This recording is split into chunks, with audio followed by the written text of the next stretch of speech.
La historia de Papel Prensa. Página 12, 1 de abril.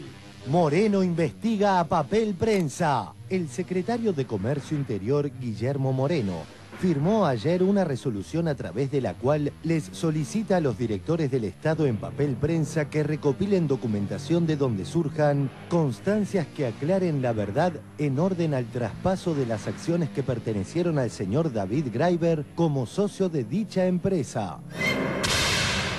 Veamos lo que decía años atrás Ernestina Herrera de Noble sobre el rol que deben desempeñar los periodistas. Una prensa a la altura de las circunstancias también requiere de constructores. Opinen con seriedad, escapen a las operaciones y las campañas. Los invito a hacer frente al desafío. Y aquí están ustedes. Estudien, investiguen, sean honestos consigo mismos. Las palabras de la dueña de Clarín se contrastan con la realidad. Hoy, Adrián Ventura, columnista del diario La Nación y del canal del Grupo Clarín Todo Noticias, escribió una editorial defendiendo el accionar de los principales dueños de Papel Prensa, Clarín, La Nación, durante la última dictadura militar. La Nación, la presión a los medios, Papel Prensa y los datos que el gobierno pretende desconocer. El gobierno nacional, por medio de su brazo ejecutor, el secretario de Comercio Interior Guillermo Moreno, ordenó que se investigara la compra de una parte del paquete accionario de Papel Prensa por los diarios Clarín, La Nación y La Razón, en 1976. La fundación de lo que hoy se conoce como Papel Prensa no tuvo nada de oscuro. Una foto de inauguración de Papel Prensa, ¿te parece? Videla brindando por la inauguración de la planta. Ahí tenés Ernestina, Videla, etc. Acordate, Papel Prensa es como el monopolio de papel barato que en su momento hacen los milicos con La Nación, La Razón y Clarín para justamente favorecer esos tres grandes diarios que puedan comprar el papel a la mitad. Gracias a eso, Clarín crece durante esos años como ningún otro diario, ¿no? La fundación de lo que hoy se conoce como Papel Prensa no tuvo nada de oscuro. Graeber oficia de testaferro de distintos intereses que convergían en la empresa Papel Prensa. Sobre el fallecimiento misterioso de Graeber en el año 76, la dictadura militar de Videla le ofrece a Clarín, La Nación, La Razón y La Prensa participar del negocio de la producción de papel, o sea, de alguna manera ser jueces y partes porque fijan el precio del insumo que es crítico para sus competidores también. En agosto de 1976, el financista David Graeber falleció en un accidente con un avión que él había alquilado en México.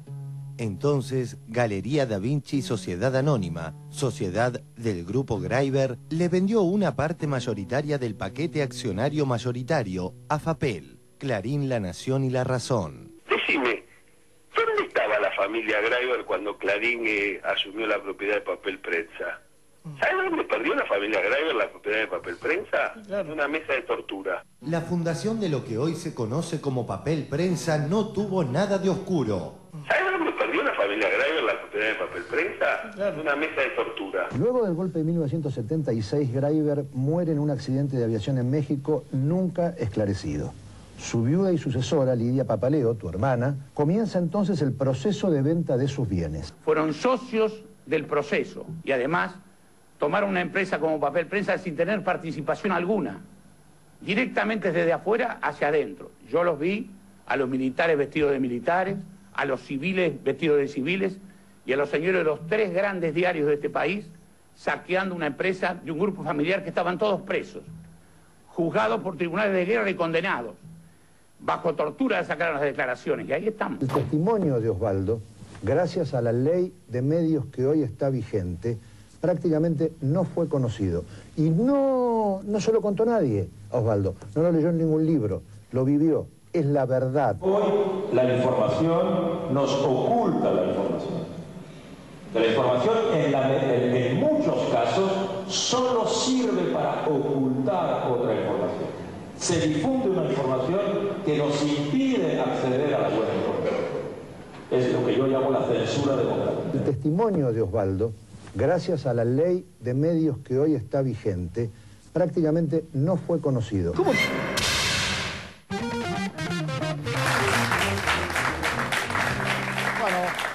Rafael, ¿hay algo oscuro o no? Bueno, a ver, el brazo será ejecutor, pero está bien informado. Porque en la resolución 128, que es la que crea la comisión que va a averiguar la verdad sobre el origen de Papel Prensa, se dice literalmente que con fecha 29 de agosto del 80, el señor Jorge Noceda, que era gerente de Papel Prensa, le informó a un organismo público que en el expediente de la sucesión de David Graeber, ustedes recuerdan que David Graeber murió en circunstancias bastante particulares, un accidente de aviación, por lo tanto esa muerte dio lugar a una sucesión. En esa sucesión herederos eran varios, entre ellos su esposa, Lidia Papaleo, y su hija, Sol Graeber. En ese expediente no existen constancias en los libros de la Sociedad Papel Prensa de transferencia de las acciones correspondientes a David Graeber, su sucesión, ni de venta alguna efectuada en su nombre por Lidia Papaleo, en representación de su hija menor, María Sol Graeber. E inmediatamente después se detallan acciones clase E y clase C que no habían sido vendidas. Entonces, o esto es falso, o hay una falsedad de un instrumento público, que si es a sabiendas constituye un delito cometido por el brazo ejecutor, o esto es verdad, y entonces es inexacto lo que escribe Adrián Ventura, o lo que dijo hace poco Joaquín Morales Solá, que esta transferencia fue una transacción entre privados, como si esta transferencia dolorosa, que tramitó en circunstancias con tribunales de guerra, con gente torturada en el pozo de Banfield, como si eso hubiese que naturalizarlo, se transformase en una reunión de consorcio, donde una señora viuda, dolorida por la pérdida de su marido, un poco cegada por ese dolor, que se cobró solo una cuota y el resto fue consignada judicialmente. Hasta esa crueldad ha sido aceptada. Entonces, ¿cuál es la normalidad de esta transacción? Yo no digo que sea ni ilegal, ni digo que sea verdad o mentira. Lo que digo es que el gobierno otra vez ha hecho una cosa donde la objetividad está de su lado. Creó una comisión para documentar cómo fue esto.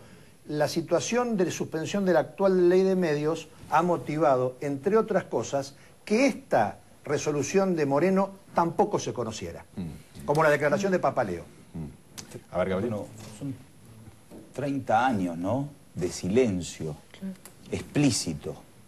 Nosotros en la universidad, cuando entramos en el año 83 y éramos estudiantes, hablábamos de Papel Prensa en las cátedras y medio que nos teníamos que callar en el recreo, porque era muy difícil instalar ese tema. Daba como miedo, estaba vedado de hecho en democracia.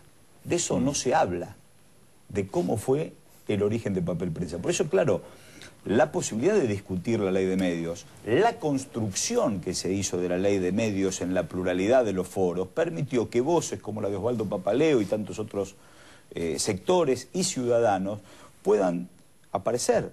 Gabriel, si no hay nada que ocultar, Rafael, si no hay nada que ocultar, ¿por qué no permitir que la comisión acceda con toda facilidad al origen? Yo invito a todos los que están mirando este programa que vayan a cualquier hemeroteca y busquen las tapas del diario Clarín del año 77 y 78, donde en tapa el título agradecía este emprendimiento que no se hubiera podido hacer sin las Fuerzas Armadas. Esta es la transacción entre privados. En tapa de un diario que está en cualquier hemeroteca. Entonces me parece, digamos la verdad. Por eso es muy importante lo que dice Ramonet. Los medios tienen un discurso monolítico en tanto y en cuanto el monopolio funcione y haya miedo a enfrentar ese monopolio.